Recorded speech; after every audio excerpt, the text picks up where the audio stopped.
Fala galera, sejam bem-vindos, esteja você aonde estiver. Venha participar conosco dessa brincadeira gostosa que está se iniciando hoje. Um projeto que nasceu de um bate-papo, de um encontro, que tudo conspirou a favor. Sou o Fábio Bola, para quem não me conhece, tive passagens pela TV Bandeirantes, Jornal Lance, Folha de São Paulo, Rede Mulher. Também já andei fora do Brasil, trabalhei no marketing do Wolfsburg, do Bayern de Munique, e aí eu resolvi voltar para fazer essa coisa maravilhosa que vai ser o legado do rei. E comigo, uma grande amiga, grande parceira, mãe, filha, neta, enfim, uma super mulher, Flávia Arantes do Nascimento. Flavinha, obrigado por acreditar nesse projeto. Vamos embora. E vamos embora. Vamos embora, Bola. Vamos. Fala um pouquinho de você. A história é essa, né, Bola? Sou Flávia, 50% Lenita, 50% Edson, mãe do Arthur e 2 pets, o Apolo e o Gro. E trabalhada na alquimia, uma terapia de autoconhecimento, me veio essa coisa de começar a falar. Eu não sabia bem o que era o falar. Eu sou fisioterapeuta, achei que era alguma coisa dentro da minha profissão. Mas à medida que eu fui conhecendo e entendendo um pouquinho mais da minha história, eu descobri que o falar era o falar dessa minha história que passa pela história do meu pai. E o meu pai, que é o Edson, mas também emprestou o CPF para o Pelé, né? Então eu queria trazer, humanizar o Edson dentro dessa pessoa maravilhosa, gigantesca, que a gente não tem o que falar, já tá lá, é o legado dele, já tá no mundo, o Pelé. Mas eu quero trazer o Edson para vocês. E hoje esse fundo gostoso, essa batida legal. Quem tá com a gente hoje aqui, Flávia? Eu quero que você apresente. Bola, nossa, esse cara é muito, muito, muito especial. Primeiro que é nosso amigo, Sim. Tá? O cara é compositor, músico, produtor musical. Ele, além de tudo, é pai em tempo integral. Dona Tereza, eu tenho certeza, passou açúcar nele, porque o cara, no palco, é um gigante. E tem um gingado que só um Simonal podia ter. Simoninha! Foi por causa de você que eu fiz aquele gol. Por causa de você a rede balançou. Foi por causa de você, menina, aquele gol. Por causa de você.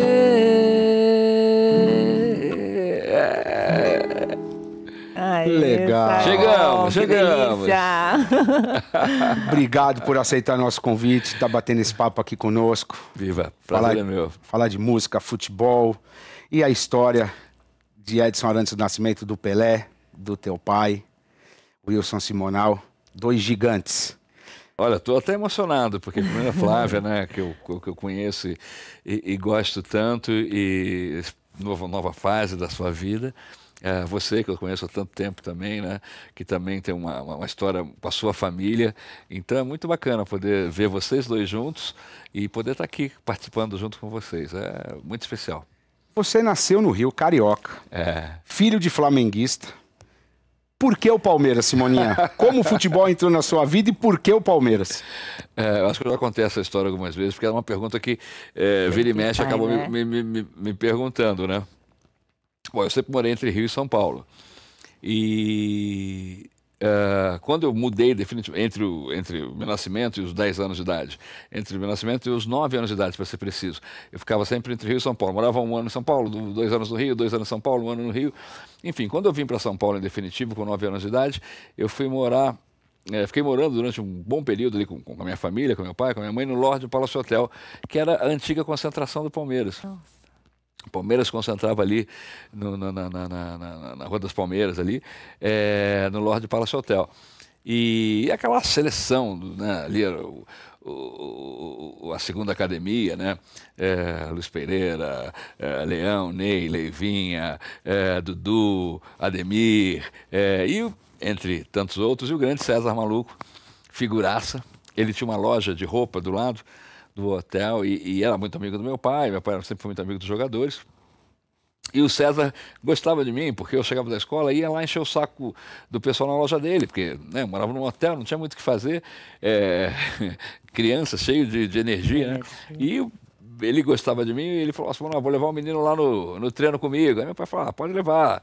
Aí o César virou meu ídolo, assim, né? Porque eu convivia com ele ali e né, sabia das histórias dele, que eram histórias, eu já falei isso para ele... Outro dia eu falei isso pra ele, cada história que contava, porque o César era bravo, né? Era maluco. E eu escutava aquelas histórias, ficava, caramba, é meu amigo e tal. Enfim, e aí... Mas o acesso aos jogadores era muito mais fácil, né? Muito fácil. Era diferente, eles eram mais receptivos deles, também, no né? café da manhã, no almoço, porque eles estavam sempre no hotel ali. Então eu fazia parte da minha rotina. E quando eu fui assistir o jogo de 74, aquele 1-0, gol do Ronaldo. Contra o Corinthians, né? Contra o Corinthians, final do Campeonato Paulista. Histórico. Fui com meu pai, inclusive, né? Provavelmente ali junto com a diretoria até do Palmeiras, na época ali, porque a gente ficou num lugar, eu lembro quando o jogo acabou, foi uma loucura, porque, enfim, a gente via, o Corinthians não ganhava um título há muito, muito tempo, e a torcida do Corinthians lotou o Morumbi, Flavinha, e aquele jogo eles tinham certeza que eles iam sair da fila. E não saíram, então foi uma confusão. Me lembro que tinha carros virados, sei lá, uma coisa assim de cena de guerra, de filme, assim, né? De filme. E aquele time ali que eu via em campo eram os meus amigos, na minha cabeça, né, de uma criança. Eram os caras que eu convivia ali no café da manhã, no almoço, enfim. Então, os meus amigos ganharam o jogo, né? E aí não tem jeito. Teu pai né? nunca te forçou a ser flamenguista? Nunca. Ele sempre respeitou essa tua vontade? Sempre respeitou. E olha que eu fui muito jogo do Flamengo com ele, assisti, né? Depois, poxa, ainda na adolescência, né? Ali o Zico, o Júnior, aquele super time do Flamengo, que era um time incrível, né? Mas ele nunca teve essa... E era muito comum aqui a gente... eu morava em São Paulo, né? Então, ia aos jogos lá com os amigos. Era um pouco diferente, né? A gente com 14, 15, 16, 17 anos ia para o estádio. Claro que hoje também é assim, mas acho que é um pouco diferente, né? Porque tinha mais segurança, né? Eu acho que não era essa loucura. Então era uma coisa, né, normal. Depois eu morei no Pacaembu muito tempo, no bairro do Pacaembu, então era próximo ali ao estádio do Pacaembu, próximo ao Parque Antártica. Então era um programa aí aos jogos, né? E Flávia... Simoninha, a mesma pergunta que eu fiz para você, eu vou fazer para Flávia também. Filha de uma gaúcha gremista. Louca. Maluca por futebol. Filha do seu Edson, maior jogador da história do Santos. E São Paulina. Pois é. Por quê? Por quê? Porque nasci em São Paulo. E, na verdade, Bola, eu vou ser muito sincera, por conta dessa louca do futebol, a minha mãe querida, Dona Lenita, eu não gostava de futebol, porque era futebol o dia inteiro em casa, né? E eu, na verdade, não sabia que era filha do rei nessa época, mas ela sempre assistiu muito jogo e comentários e tudo mais. Então era só futebol, só futebol. Eu achava que era uma chatice. Não tinha espaço para qualquer outro esporte na casa, né? Então, primeiro eu era meio avessa, não queria saber de futebol. E então eu nem seguia nem nada.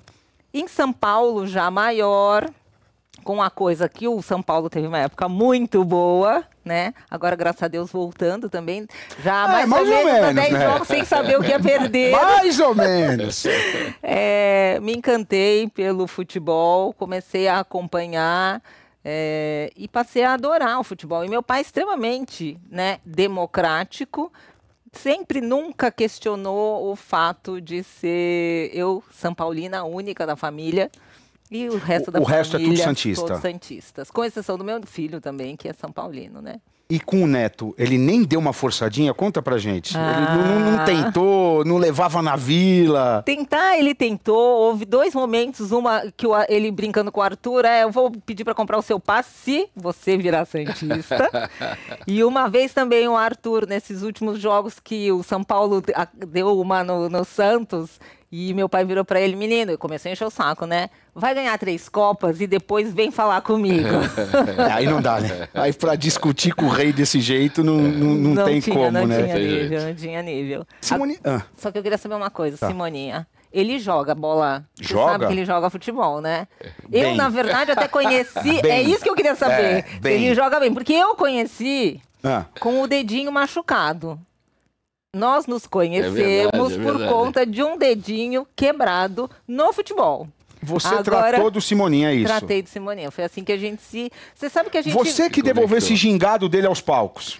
Mais ou menos, né? Tô entendendo. Mais ou menos. A gente já teve momentos juntos de estudo na mesma escola, mas eu fui encontrar o Simoninha graças a um dedinho quebrado. Agora eu quero saber se joga bem ou não joga. Não, peraí. Antes disso, eu quero saber, melhorou o dedo ou não? Ficou bom, claro. Ah, então tá bom. Não, mas quebrei feio, a Flávia sabe. Pô, quebrei. Sabe que quando eu era garoto, eu jogava bola direitinho. Mas depois, futebol é uma coisa que se você para de jogar, você vai perdendo tempo de bola, vai perdendo uma série de coisas. E depois, com o passar do tempo, eu comecei a jogar menos futebol. Eu tenho um sócio, o Jairzinho, o Jair Oliveira, ele era fissurado em jogar. O Jair joga sempre, toda semana. E eu, quando ia jogar com ele, de vez em quando, sempre me machucava. Aí eu falei, quer saber de uma coisa? Eu vou... Porque você passa um tempo... Aliás, tem uma história maravilhosa, que nesse futebol que tinha toda semana, o Jair... E eu, né, na realidade, na época do Anderson Silva, o auge do Anderson Silva, o Anderson Silva estava em São Paulo e a gente se encontrou e ele falou, pô, eu queria jogar uma bola, faz tempo que eu não jogo bola, tem um futebol? A gente falou, pô, amanhã, meu futebol, quarta-feira é o dia do meu jogo e tal, não sei o quê. Eu falei, eles têm um futebol e tal. Pô, então vamos lá.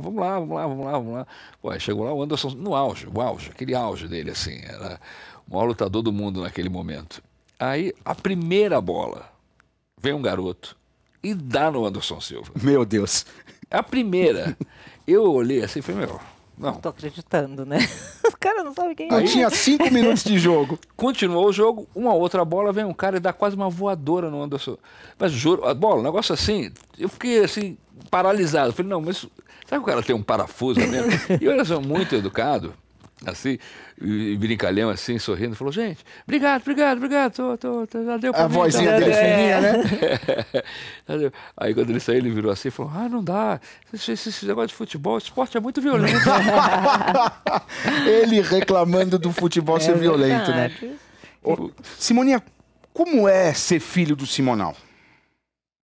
Eu acho que assim, acho que até a gente que é filho, como a Flávia, e outros tantos filhos de grandes artistas, ou de grandes personagens do mundo artístico, ou do mundo do entretenimento, ou do mundo do esporte, você tem... acho que até por isso que a gente se aproxima, porque a gente acaba tendo muitas coisas em comum, né? Eu acho o seguinte, essa foi minha vida, então todas as dificuldades, todas as coisas boas e ruins que eu passei, foi fruto de eu ter um pai que foi um grande artista, né? Um grande nome ainda na história da música popular brasileira, que teve uma história até mais complicada, né? Porque o Simonal teve um auge absurdo e depois teve um ostracismo gigante também, né? E depois, nos últimos 20 anos, teve uma redescoberta, né? Então é muita emoção, assim, né? Você lidar com coisas assim que você tem que aprender a lidar com isso. Então, no caso do Simonal, ou como no caso do Pelé, assim, no Simonal teve livro, teve musicais, teve filmes. Então, é uma coisa que você toda hora está mexendo com a tua emoção, né? É uma coisa que continua. Infelizmente, por exemplo, meus filhos não conheceram, né, o avô deles, mas assim, são cercados de história, cercados de informação, né? Isso eu queria saber como você faz para manter, né, esse avô vivo dentro dessa história dos meninos. Porque, é muito vivo, né? Porque o Arthur está sofrendo muito com a ausência do meu pai, né? Ele, diferente de mim, ele conviveu com meu pai desde o dia que nasceu. Eu, diferente de você, conheci meu pai já com 18 anos. Então, a criança foi tranquila, não tive, né, esse holofote e pude crescer uma pessoa saudável por conta disso. E conheci meu pai já com 18 anos. O Arthur agora está sofrendo, porque tinha muito contato com o avô. Todo jogo que terminava, ele ligava para o meu pai e eles conversavam. E agora é isso, ele pega o celular, nossa, não tenho avô, vou chorar, não tenho avô. Mas mesmo para ligar. Eu acho que é uma dimensão, ele está enfrentando uma dimensão diferente, porque... claro que o Arthur sempre soube quem foi o avô dele, mas no dia a dia, quando você está falando toda hora, você não está falando com seu avô, você não está falando isso que eu queria perguntar para você. Pelé. Você está falando com o avô, então é uma troca, né, diferente. Você viu o teu pai sempre como teu pai? A gente não acaba como criando, artista. acho que as duas coisas. Né? Quando meu pai estava no palco, eu conseguia enxergar meu pai artista, e quando ele estava na intimidade dele, eu conseguia enxergar ele como pai. É uma coisa que você vai desenvolvendo, porque a vida faz com que você desenvolva essa visão, né, dessa situação. Fala essa habilidade emocional, sabe? Essa inteligência emocional. Porque você tem que separar o ídolo daquela pessoa real do dia a dia, né? Do seu pai que dá bronca, que Até reclama, as atitudes, tem que entender as atitudes. Exatamente. Quem é o, Mas não é fácil. Não. É só convivendo e vivendo para você aprender. E aceitar, entender também, né? Eu sempre pensei muito, em alguns momentos, assim, pela cabeça do meu pai. Eu falei, ele está tomando essas decisões porque é ele que está ali na frente, é ele que está sofrendo, é ele que está recebendo essa carga toda, né? É muito difícil ser uma pessoa pública. Eu acabei me tornando também uma pessoa pública. Você né? usa isso com teus filhos hoje? Eu converso muito com eles com relação a isso. Converso muito, porque hoje o mundo é o mundo da exposição, né? Hoje todo mundo quer ser famoso, todo mundo quer ser celebridade, né? E isso faz parte, né, dessa coisa do mundo digital, né? E eu falo, olha, primeiro que tudo isso é uma ilusão, né? Tudo isso é uma grande ilusão. É legal, é divertido, mas assim, todo mundo parou de gravar, tem seus problemas, tem suas dúvidas. A pessoa ali que você pode estar enxergando ali achando que é a pessoa mais alegre do mundo, na realidade pode ser a pessoa mais triste do mundo. A pessoa que pode parecer que tem o maior dinheiro do mundo pode não ter dinheiro algum. Assim, você tem que entender isso como... sei lá, como uma ferramenta para você se divertir, mas não é uma realidade, porque vai criando muita angústia, todo mundo quer ter aquela vida, todo mundo quer ter... porque só posta coisa legal, né? Você não posta ser triste, indo no banco, pagar um boleto. Então, assim, fazer, né, um history. Tô aqui, vim pagar o boleto hoje, a conta de luz, ninguém faz. Quando fica doente, sim, quando tem uma coisa, vai mal na prova. Então, entender que tudo isso... É a ilusão, é que as coisas verdadeiras, as relações verdadeiras se fazem além desse mundo, né? E que, uma coisa que eu insisto muito com eles, assim, o mais importante é você construir alguma coisa. Porque você ser famoso a troco de nada, assim, no sentido de porque você dança bem simplesmente, ou porque você, sei lá, e aí tem aqueles 15 minutos daquela... Falei, o que você construiu nisso, né? Qual que é a tua história, qual que é o teu legado, para onde vai? Eu acho que você tem que construir. Eu acho que é legal, é divertido, mas assim, para a vida deles, você tem que estudar, tem que se preparar. Tem que ter conteúdo, né? Eu falo, você tem que ter conteúdo, tem que estar embasado para poder saber o que é certo, o que é errado, né, Simon? Dar o direcionamento para eles entenderem e saber se colocar e falar diante das coisas. E completando, né? Eu acho que tem uma coisa que eles acham que as coisas são fáceis, não são. Sem a gente se preparar, sem a gente estudar, nada é fácil. Então, eu acho que é uma questão de a gente poder investir também nisso, né? Na formação, isso. E além do mundo digital, que é maravilhoso, é o mundo, né? O mundo só anda para frente, né? Só anda para frente. Eu acho que assim, isso aqui, quem está vivendo aqui, contando essas histórias, são maravilhosas porque elas nos inspiram, elas nos ajudam mas a nos trazer até aqui e olhar o futuro, até porque a gente aprende muito com isso. Né? Mas o mundo só anda para frente. Exatamente. Então, eu acho que esse é o... Simon, quero entrar numa... Um trajeto, um pedacinho da sua música. Aqui você tem a 10 e a faixa.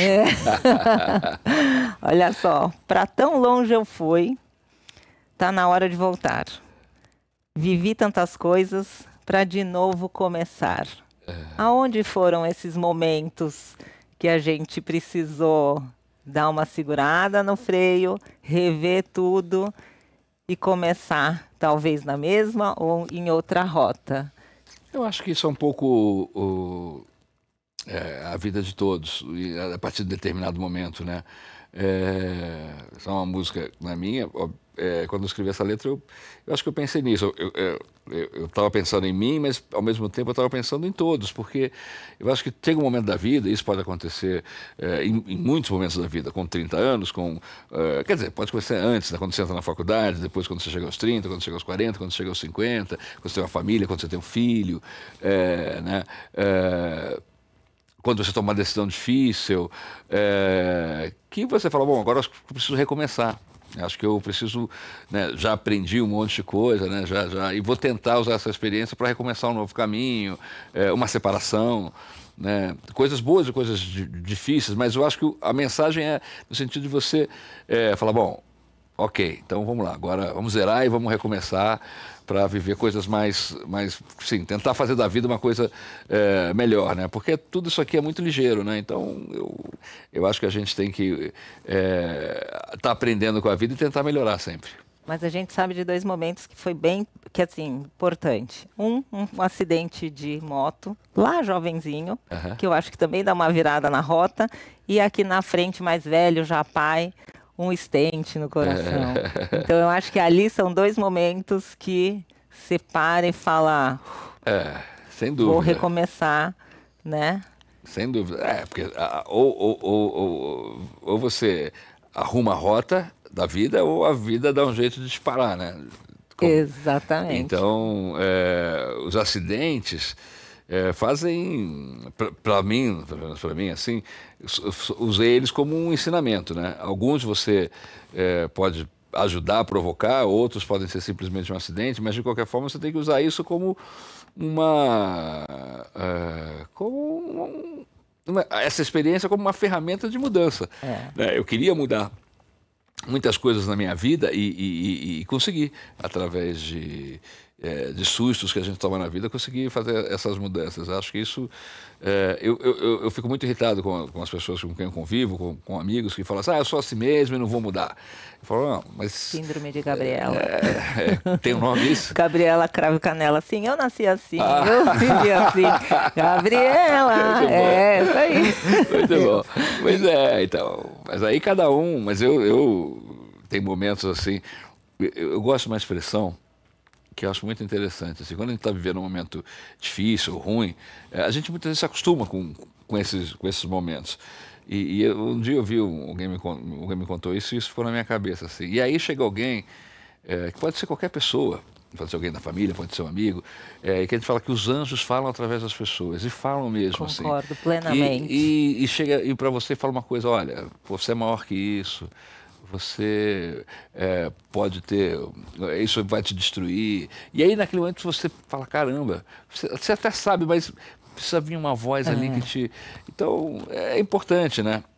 Eu acho que muitos anjos falaram comigo, e espero que continuem falando durante muito tempo, e acho que eu também quero ser um instrumento para falar coisas bonitas e importantes para as pessoas que a gente gosta. Às vezes são pessoas que você nem tem muito contato, né? Mas você tem uma admiração e tem uma oportunidade de estar ali e poder falar alguma coisa especial para ela. E Flávia, e o teu recomeço? Dá pra gente falar que é a partir do ponto em que você descobre ou fica sabendo que era filha do Pelé? Eu até, vamos corrigir, na verdade soube que era filha do Pelé em 90, mas exatamente a falta de convívio com ele, né? Eu morava em Porto Alegre, meu pai estava no auge ainda, não jogando mais, mas nessa vida publicitária, tinha assumido o ministério, né? Ele era ministro, e então ele viajava muito. Então foram 10 anos, praticamente, que eu convivia com ele muito pouco, eventualmente, de 2, 3 em 3 meses. Acho que durante o ano, umas 4 vezes eu via. E aquela coisa rápida de final de semana, né? Então ali, na verdade, sim, foi uma virada de chave, mas não tanto, porque eu confesso que até eu negava. Várias pessoas chegavam e falavam, você que é a filha do Pelé? Eu falava, não. Por quê? Porque eu não me sentia. Até porque ela não parece nada. Eu ia falar. Mas não sentia, não convivia, não sabia. E em 2000, quando eu volto a morar em São Paulo, aí sim foi um recomeço. Por quê? Passei a conviver, passei a estar com ele, assim, final de semana, durante a semana. E isso sim, foi um recomeço, né? Aliás, são vários recomeços. Agora é um outro recomeço também, porque assumi essa filha, assumi esse legado de contar a minha história com a história dele. Então, essas voltas, assim, eu acho muito especial. Hoje, mais do que nunca, quero muito abrir essa pessoa que era o Edson, super carinhosa, super preocupada. Lógico, cada filho uma preocupação diferente, mas foi muito especial a nossa história. Que legal. E nós temos 2 recadinhos carinhosos que mandaram aqui para desejar boa sorte para o nosso podcast. Vamos lá, né? E aí, Bola? Oi, Flávia, tudo bem? Tô passando para deixar um abraço para vocês, desejar boa sorte aí no podcast Legado do Rei. Vocês tenham muito sucesso aí, tá bom? Um abração, tchau, tchau. Depois eu vou aí bater um papo com vocês também, hein? Um abraço. Simoninha. Sensacional. Salve, salve, Bola, meu parceiro, tudo bem? Flávia, tô passando para desejar muita sorte para vocês e parabenizar pelo novo podcast na área aí, o Legado do Rei. Vai falar sobre as histórias do nosso grande rei Pelé, de tudo que ele é e representa para nós, pro futebol e para nossa sociedade. Parabéns, Bola, Flávia. Quero estar aí com vocês logo, logo. Valeu? Tamo junto, gente. Abraço, parabéns. Sensacional, hein? Dudu e Grafa dando Dudu as e Grafa. boas-vindas, hein? E o Grafa, o pessoal do Detran já anotou o número da CNH dele. Causando, né? Simoninha, qual foi a influência do teu pai para você se tornar músico? Te apoiou, não te apoiou? Como é que começou Fábio, tudo isso? Eu acho que foi mais o ambiente. Acho que foi muito mais o ambiente, não partiu dele, era um ambiente musical, com muita música, desde sempre, assim. Então, instrumentos, né, shows, gravações, estúdios, televisão. Eu sempre me fascinei, assim, sempre achei legal isso, assim. E fui crescendo achando que aquilo era talvez o meu caminho natural. Quando meu pai foi preso, eu pensei em fazer direito. Ah, é? Mas você chegou a fazer? Eu cheguei a entrar na faculdade, mas não segui não segui o curso. Abandonei e fui para propaganda e marketing, que também abandonei na sequência. Mas foram coisas que foram importantes para mim, né? Foram coisas que as pessoas acham até que... Hoje eu até também trabalho com televisão, né? Trabalho com shows, além dos meus shows, dirijo outros shows. É muito gozado isso, assim, porque isso não é só do lado do meu pai, do lado da minha mãe também. Meu tio-avô, que meio que segurou com o meu avô, por parte materna, abandona... os meus dois avós, maternos e paterno, abandonaram as minhas avós. A família da minha mãe tinha mais estrutura, era uma estrutura mais classe média, e ela conseguiu, mudaram para o Rio, e o meu tio-avô, irmão da minha avó, já foi trabalhar na TV Tupi, logo nos anos 50 isso. Então ele foi um cara de televisão desde os primórdios, trabalhou no cinema, trabalhou na televisão, escreveu novela, foi ator, trabalhou como correspondente do Repórter Esso, então... o Antônio Leite. Então, assim, dos dois lados da família eu tenho essa coisa da coisa artística, né? E esse meu tio-avô, eu tinha uma admiração também e uma ligação muito grande com ele também. Então, hoje eu olho para a minha vida e falo assim, pô, interessante, eu acho que tem muita história que veio lá de lá, né? Família. Então, é uma coisa... E eu sempre... As pessoas entendiam, na escola, as pessoas já sabiam. Outro dia eu encontrei com a minha diretora do Polidomos, e ela falou, sempre soube que você ia ser um artista, que você ia seguir por isso que a gente enchia muito saco, porque para mim era natural que você seguisse esse caminho. Que bonitinho. E você sabe que eu tenho uma coisa para contar, né?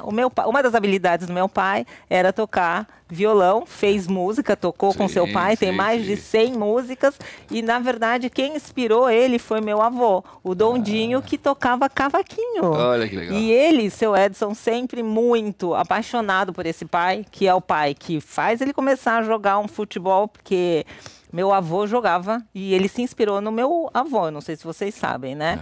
E ele não se achava tão bom porque meu avô foi o único que fez 5 gols de cabeça numa única partida. E como ele nunca fez 5 gols numa única partida... De cabeça? Não, mas ele não se achava tão bom.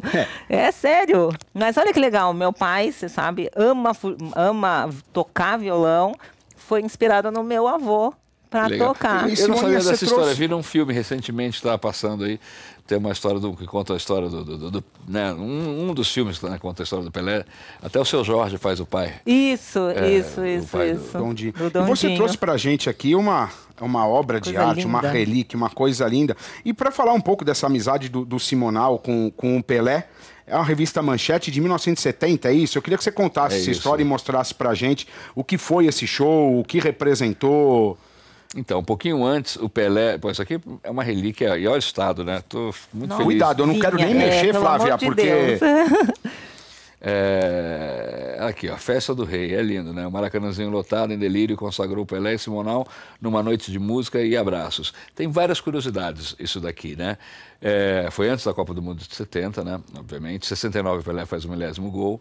E logo depois eles fazem essa festa para ajudar a arrecadar fundos para várias instituições de caridade ligadas a crianças, que era uma coisa que o Pelé falava. Na época, eu acho que ele foi muito mal interpretado, né? Mas é incrível como era uma coisa importante, né? E como é uma coisa importante, né? A gente fazer. É muito ainda atual, crianças, né? Muito atual. Então foi uma festa que o Simonal, devido ao, né, era um dos grandes artistas, ou talvez naquela época o maior artista da música popular brasileira, ele havia feito Eram vários os dois shows maiores artistas do no Brasil, Maracanãzinho. Né? É incrível, né? Dois artistas com coisas muito parecidas, né? Origem humilde, negros, histórias muito semelhantes.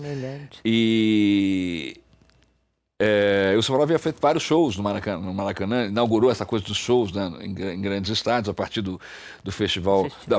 Antes, a partir do show, do primeiro show que ele faz, que era o show da despedida do Brasil do Sérgio Mendes, onde ele faz o Maracanã inteiro cantar, enfim, todas aquelas histórias, aquelas lendas que as pessoas comentam, tem aí em filme, tem aí em livro, tem aí na internet para as pessoas verem e saberem a história. Então, o Maracanã era meio que a casa do Simonal, então faz um show lá para 30, 40 mil pessoas, nessa homenagem ao rei. E era uma coisa que, se você for ver aqui, que é interessante, eram vários artistas que participaram, né? O Simonal comandava a festa, mas a gente tinha a nossa querida Rita Lee nos Mutantes, a gente tinha Gal Costa, a gente tinha os Golden Boys, a gente tinha Ângela Marie, a gente teve vários artistas. Ó, a Rita Lee aqui cantando. E aí foi transmitido para a televisão, uma estimativa de mais de 50 milhões de pessoas esse show. Então, isso aqui é muito bacana. Você chegou a ter contato com o Pelé? Nessa na fase? tua casa, nessa fase? Você lembra? Eu lembro dele criança várias vezes. Lembro até de uma história, Flávio, que não sei se eu já te contei. Meu pai indo muito para Santos, assim, uma semana que ele estava viajando direto, assim, eu ia para Santos, voltava, ia para Santos, dormia lá, voltava. E aí um dia, e ele falando e tal, não sei o quê, eu falei, pai, mas o que está acontecendo?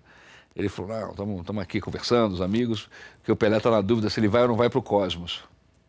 Então era um momento que eles conversavam muito. E o Simonal deu muita força, né, para o Pelé seguir esse caminho, né? Porque hoje a gente conta assim, a Flávia deve saber de mais histórias até, mas foi uma decisão difícil, não foi uma decisão para ele voltar a jogar e tal. E eu acho que foi fundamental, né, na história da vida dele. Inclusive você tem uma camisa do Cosmos na tua casa, né? A gente tem a foto aqui, dá pra gente colocar.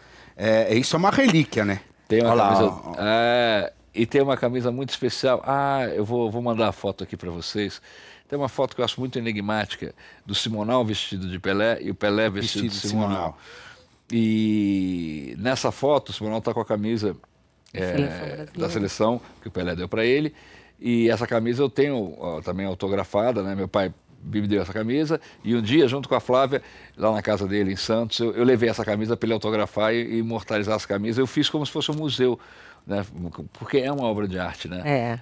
Total. É uma camisa importante, né? Uma camisa do auge ali, uma camisa que ele jogou um jogo ali importante ali. Mas você tem uma outra camisa da Seleção Brasileira também, manga longa, autografada por ele. É essa daí. Essa, então, nós temos aqui. Aqui nós temos tudo.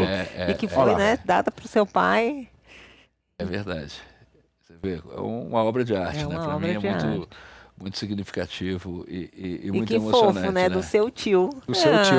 Ele tinha esse carinho, né, Flávia? Tinha muito. Ele sempre falou muito do Simonal como um amigo, conselheiro, na época, né? Mais jovem. Mas ele tinha um carinho enorme pelo Simon, assim, todas as vezes, né? Foi no aniversário do Arthur, acho que foi quando você reencontrou ele, né? Faria muito tempo que não tinha ido em casa. Naquele aniversário. E a gente tem algumas fotos também, né? Do Arthur pequenininho com o teu pai. Foi. Olha lá. Arthur tentando ensinar meu pai a jogar videogame. Uma coisa que não dava. Mas eu gostei tanto do sorriso dos dois. Eu que fiz essa foto. E ele conseguiu jogar videogame, Óbvio não? que não, né? Ele e os botões é muita, né? Evolução. Entendi. Essa foi a nossa primeira foto juntos também. O dia que em eu 90. conheci. Quantos anos você tinha? Eu tinha 20 anos. Olha só. 20 anos. E aí, quando tu nasceu, já nasceu no colo do vô. Era um vô babão? Era um vô bastante babão, não, né? Mas muito presente para ele. Que gosta de dar bronca, sabe? O meu pai gostava dessas brincadeiras, de brigar. Quem que tá na minha piscina? Tá sujando a minha piscina. Com esses papos assim. As crianças olhavam assim, meio... Ele tá brincando. Mas sempre, muito próximos os dois. Que legal Muito, essa muito, história. muito. Isso é legal, né? O que carrega a família e uma coisa que você não teve que o Arthur pôde ter com ele. Muito, muito. Eu falo, o Arthur, ele tem dos netos as maiores histórias, né? Porque é um neto que, por contingência, né? Os filhos da Kelly moram nos Estados Unidos sim. e as meninas do Edinho, meninas, né? Então, essa coisa do futebol, do esporte, não fica tão próximo quanto um menino. Aí a gente não pode falar. E ele conviveu e trocava muito, né? Figurinha, dizia pro avô como estava a escalação agora, porque são tantos jogadores novos, o meu pai já não lembrava mais quem é quem, da onde, quem é quem. Então, foi muito bonita essa ligação deles. Que legal, que legal. Especial. E eu tive o privilégio de conviver um pouquinho e ver isso de perto, assim, realmente era muito bacana, assim, a relação deles. É gostoso ver isso. Simoninha, eu queria entrar num assunto que é um pouco mais, eu não vou dizer delicado, mas um pouquinho mais sério. Opa! Recentemente eu vi uma entrevista tua e onde você contou a história da música que teu pai fez do Martin Luther King, Sim. né? E a gente hoje vive um momento dentro do futebol, que é o principal assunto, né? Por isso que nós estamos aqui hoje, com o Vinícius Júnior, com tudo que está acontecendo, e essa música eu acho que retrata um pouco, dá para trazer. Muito atual, E você falou que quando ele cantava essa música, ele chegava a se machucar batendo uma panderola. Era um momento dele extravasar, dele trazer também um pouco de tudo que passava. Como era isso? Eu acho que só quem é negro pode sentir o que eles sentiram na pele, né? Meu pai, Pelé e todos os outros. E hoje em dia, né, o que está acontecendo aqui, que a gente não pode deixar de não falar, né, o que aconteceu com o Vinícius Júnior, foi uma tristeza muito grande. Eu estava me preparando, inclusive, para fazer uma gravação de um especial para um canal de música e estava ensaiando. O acidente lá com o Vinícius aconteceu no domingo, segunda-feira eu tinha um ensaio. Até postei isso, assim. Eu vi. A gente viu. Porque eu realmente não consegui. Me deu uma tristeza, me deu uma desesperança, assim, e eu canto essa música há muito tempo. E para mim essa música é muito importante. Essa música era muito importante para o meu pai, essa música é muito importante para mim, né? Eu digo que é um legado, né? Eu acho que assim, né? Eu ia te pedir. Vou cantar um trechinho aqui. Sim, sou negro de cor, meu irmão de minha cor, o que te peço é luta sim, luta mais,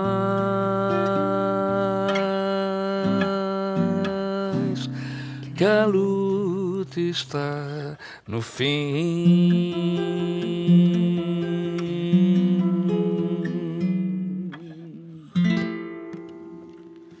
E aí parece que a luta não está no fim, né? Exatamente. Então, isso realmente, eu até escrevi exatamente um gatilho qualquer ali que me entristeceu profundamente. Eu acho que entristeceu a todos nós, né, Flávia? Todos nós, né?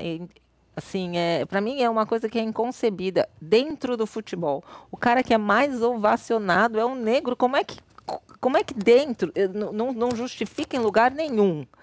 Mas assim, no futebol, nos dias de hoje, aconteceu o que está acontecendo, é inadmissível. E ontem, eu ouvindo na Band, até no programa do Datena, desculpa, eu não sei quem foi, mas eu acho que era isso. Era um movimento que tinha que ser feito, de todos os negros não vão jogar. Final de semana que vem, como é que vai ser o futebol se a maior porcentagem dos jogadores é negro? Não tem jogo, né? Assim, tem que ter um movimento, tem que ter uma ação. Eu acho que assim, o Fábio até pode falar bem, porque ele acompanha o basquete de perto. E a NBA mudou porque os jogadores tomaram atitude. Exato. Pararam tem durante que ter uma 2 rodadas. atitude. Não é pagando, não é multa, não é nada, porque isso daí não adianta nada, porque tem dinheiro e a coisa continua. Então, sabe, tem que ter um movimento de todos os atletas, porque não se concebe mais uma situação como essa. Se conversava dentro da casa de vocês sobre isso?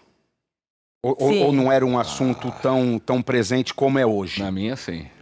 E ultimamente, sim, com meu pai. É impactado. E de que maneira, Simoninha? O teu pai te preservava ou te mostrava realmente a... Mostrava. Sempre mostrou. E sempre fez parte da minha formação. E ele sempre soube, né, que ele era em muitos momentos privilegiado por ser um artista, por ser famoso, né, mas que também pagava um preço muito grande. Boa parte, acho que, dos problemas que ele teve, com certeza foi muito em função desse racismo. E eu acho assim, acho que aconteceu também com o Pelé também, todas essas polêmicas vazias, ridículas, assim, coisas que se inventaram com relação ao Pelé, tem muito a ver com, acho que, essa questão também do racismo também. Mesmo ele sendo essa estrela tão brilhante, tão importante, né, na história. E às vezes as pessoas, né, cobravam ele, o Pelé não fez nada não se posiciona, não faz nada pelos negros. Eu acho de uma loucura alguém imaginar isso assim, né? Só a existência dele, eu acho que já fala por si só, né? Uma coisa assim tão importante, né? Ele se chateava com isso, Flávia? Dessa cobrança? Ele se chateava, mas ao mesmo tempo, Bola, ele era uma pessoa muito segura. E ele sempre comentava que na época dele também xingavam de macaco e tudo mais, mas ele falava assim, só que aqueles mesmos que me chamavam de macaco estavam me aplaudindo depois, diferente do que acontece com o Vini, né? Porque o Vini é um excelente jogador e na verdade tem toda essa polêmica. Ele não, ele dizia que no final aqueles mesmos estavam lá aplaudindo, queria tirar foto, queria tirar. Então ele ficava muito seguro porque ele entregava, ele sabia da entrega dele. Eu acho que o ódio não estava tão disseminado, né? Hoje está numa proporção. Uma raiva, exatamente. Isso que entristece profundamente. Profundamente. E triste porque você vê uma música e tantas outras coisas, né? E hoje está nesse nível de ódio, né? É muito triste. Flávia, e você tinha uma pergunta especial para o Simoninha, para a gente encerrar esse nosso bate-papo, esse primeiro podcast Legado do Rei. Foi delicioso. Sobre os projetos sociais. Exatamente. Não. Exatamente. Uma coisa que você tocou. Esse show foi feito, né? Para angariar fundos para as crianças, projetos sociais, né? Isso. E eu sei que você tem um trabalho lindo, teve um trabalho lindo no Somar e com a orquestra de Heliópolis. Quero saber um pouquinho para você contar. Só deixa um parênteses. Eu também, recentemente, o meu pai, eu fiquei sabendo agora, sábado, coisa mais fofa, na paróquia de São José Mártir. No centro do bairro Macuco, lá em Santos. Ele ajudou a construir a igreja e as casas vizinhas para tirar as crianças da rua e ter um lugar de evangelização, aprender a tocar música. Então, eu acho isso muito latente na gente. E sabendo do seu projeto, desses projetos que você faz, conta um pouquinho para a gente. Eu acho que faz parte da minha missão, da mesma forma e isso eu aprendi, obviamente, com meu pai, né, e com exemplos de tantas pessoas importantes como seu pai, a fazer o bem, né? Então, acho que tudo que a gente faz é pouco. A gente é um país muito desigual, então onde eu puder contribuir para ajudar nessa questão, sabe, de ajudar as pessoas menos favorecidas ou ajudar na educação, que eu acho uma coisa muito importante, né? Também era uma coisa que o Pelé falava muito. Acho que a única coisa que pode transformar uma sociedade é a educação, né? Você preparar os jovens, preparar as crianças. Então, eu adoro participar desses projetos, é uma coisa que me faz bem ao coração, e faço realmente de peito aberto aí muitos projetos porque realmente eu acredito enfim, acho que faz parte da minha missão. Acho que a gente tem algumas missões na vida, né? A gente desgasta muitas palavras, né? A gente desgasta a palavra amor, a gente desgasta as palavras eu te amo, mas eu tento lutar para a gente, sabe, manter a essência das palavras, né? Para as palavras ainda poderem ter força, né? E eu, pensando assim, acho que todos nós temos uma missão, de um jeito ou de outro, ou temos que encontrar a nossa missão, né? E a minha é levar alegria às pessoas, é tentar levar um pouco nem que seja por 1 minuto, por 5 minutos, por 1 hora, um pouco de conforto e alegria para as pessoas. Exatamente, eu puxando o gancho do meu amigo, eu descobri que essa é a minha missão, de levar o nome do Edson. Então, a gente começou com a Kelly, mas eu estou trazendo aqui para o Brasil o Instituto Família Arantes do Nascimento. Ah, que legal. Exatamente que como legal. uma base, uma plataforma para...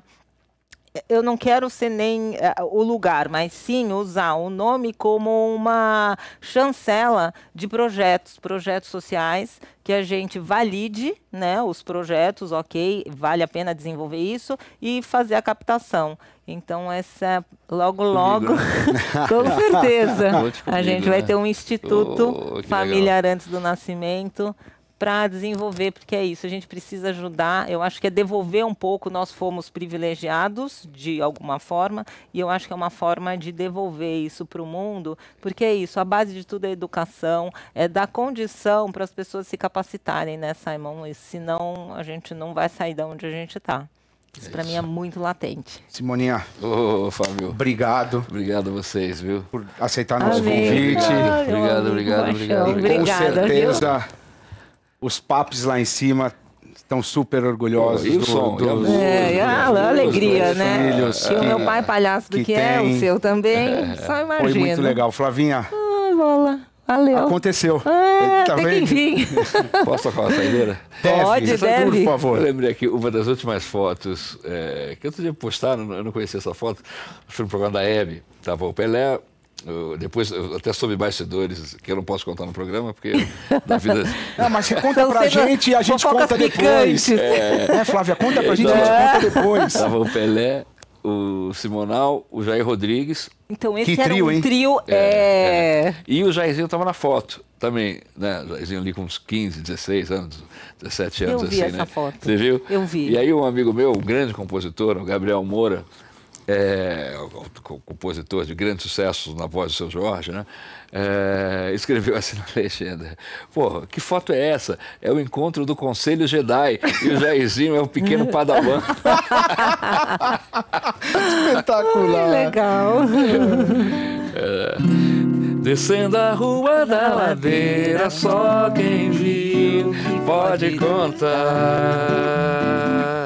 Cheirando a flor de laranjeira, Samarina vem pra dançar.